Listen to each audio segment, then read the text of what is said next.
तो आज हम जिसका एक्सप्लेनेशन करने वाले हैं उसका नाम है इट फॉलोज, जिसकी IMDb रेटिंग है 6.8 और ये एक हॉरर थ्रिलर मूवी है। तो मूवी शुरू होती है जहां हम एक लड़की दिखाई जाती है जिसका नाम जे होता है। वो अपने घर के पूल में नहा रही होती है। तभी उसकी एक फ्रेंड वहां आती है जो जे को मूवी देखने के लिए इनवाइट करती है, लेकिन जे उसे कहती है कि वो आज शाम किसी लड़के के साथ बाहर जा रही है जिसका नाम ह्यूक होता है। उसके बाद जे अपने घर के अंदर आती है जहां एक रूम में जे के कुछ दोस्त होते हैं जिनका नाम पॉल, यारा और कैली होता है। और पॉल मन ही मन जे को पसंद करता है। अब जे अपने रूम में जाती है जहां वो शाम को ह्यूक से मिलने के लिए रेडी हो रही होती है। उसके बाद थिएटर का एक सीन दिखाया जाता है जहां जे और ह्यूक साथ में दिखते हैं। तभी ह्यूक को एक लड़की दिखती है। वो जे से पूछती है कि क्या उसे वो दिख रही है, लेकिन जे को वो नहीं दिखती। तभी जे और ह्यूक दोनों थिएटर से चले जाते हैं।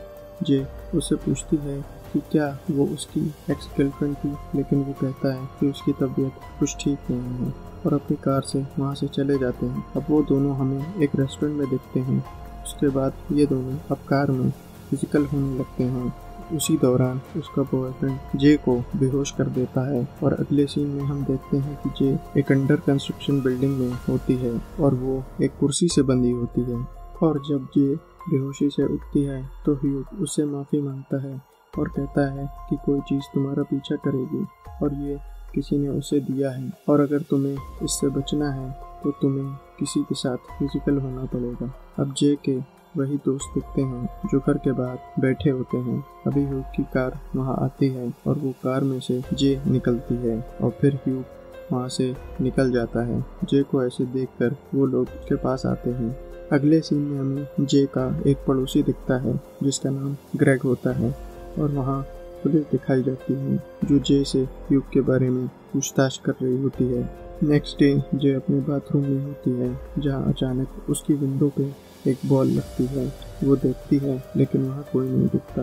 अगले दिन जे अपने क्लास में होती है जहाँ उसकी नज़र एक लड़की पर पड़ती है और वो देखती है कि एक बूढ़ी औरत उसकी तरफ बढ़ रही है और डर कर क्लास से निकल जाती है।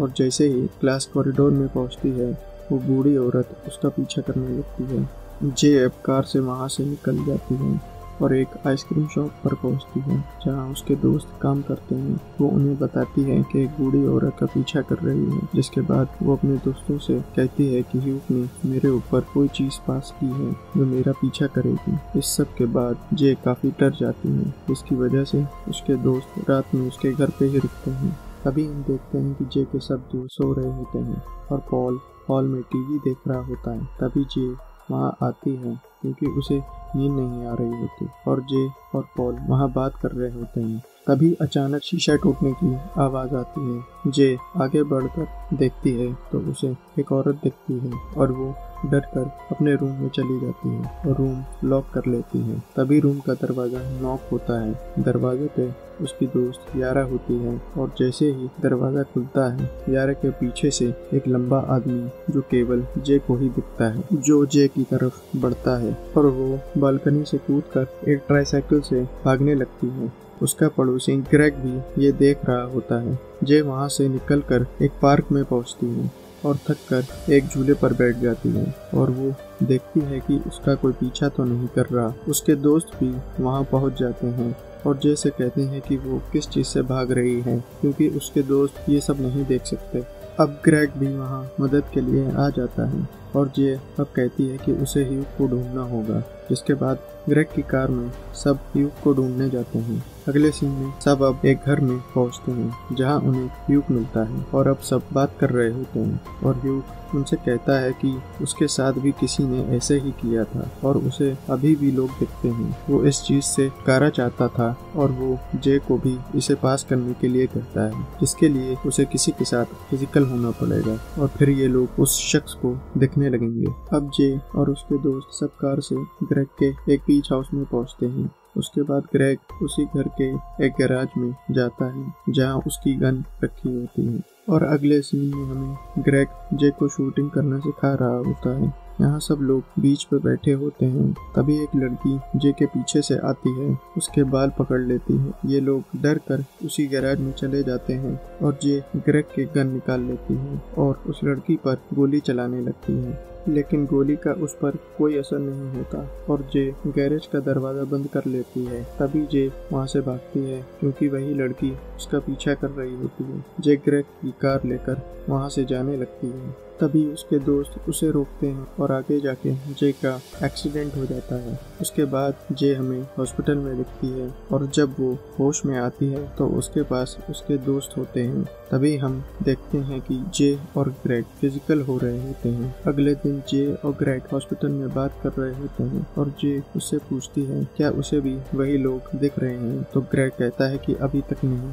एक रात जब जे अपने रूम की खिड़की से बाहर देख रही होती है तो उसे ग्रेग दिखता है। वो देखती है कि ग्रेग अपने घर की खिड़की का शीशा तोड़ रहा होता है और वहाँ से घर के अंदर घुसता है। ये देखकर जे उसके पीछे जाती है और जब जे घर पहुँचती है तो उसे एक औरत ग्रेग के कमरे के बाहर दिखती है जिसने ग्रेग को मार दिया होता है। ये देखकर जे वहाँ से भागती है। उसके बाद हम देखते हैं कि जे अपने रूम में होती है जहाँ उसके दोस्त सो रहे होते हैं। तभी पॉल वहाँ आता है और जे से कहता है कि वो उसकी मदद करना चाहता है और अगर वो चाहे तो हम फिजिकल हो सकते हैं, लेकिन जे उसे मना कर देती है। उसके बाद ये सब लोग अपने बचपन की जगह जाते हैं जहाँ ये लोग प्लान बनाते हैं, उन लोगों को फंसा कर मारना चाहते हैं तो जे को देखते हैं और ये लोग अब एक पूल के पास पहुंचते हैं। जिसके बाद ये लोग पूल के पास इलेक्ट्रिक आइटम लगा देते हैं और जे को पूल के अंदर भेज देते हैं। जिसके बाद